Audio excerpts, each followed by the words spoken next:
Teitl y nofel ydi Prism, a'r cyd-destun ydi bod dau frawd, Math a Twm, a mae un o'r brodyr efo anawsterau emosiynol, a mae o'n gweld y byd yn wahanol i fel da ni'n gweld y byd, fatha tasa fo'n sbio drwy Prism ac yn gweld yr holl liwiau anhygoel yma, a'r lle da ni'n gweld du a gwyn a llwyd.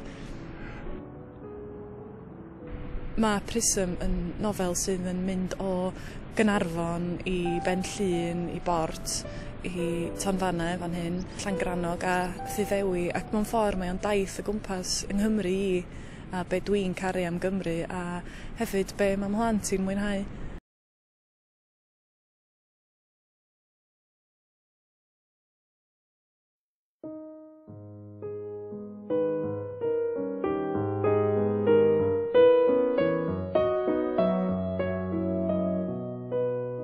Arwyddocad y tŵr eryr yn Castell Caernarfon ydy yn benna. Mae'r nofel wedi cael ei lleoli yng Nghaernarfon dros 4 diwrnod, a da ni'n cael y stori 3 prif gymeriad sydd yn arwain at ddigwyddiad penodol, a mae hwnnw yn digwydd o flaen tŵr eryri, a da ni'n gweld bod yr tŵr a'r castell yn dyst ac yn holl bresennol mewn lot o sgyrsiau ymysg y cymeriadau yn ystod y nofel.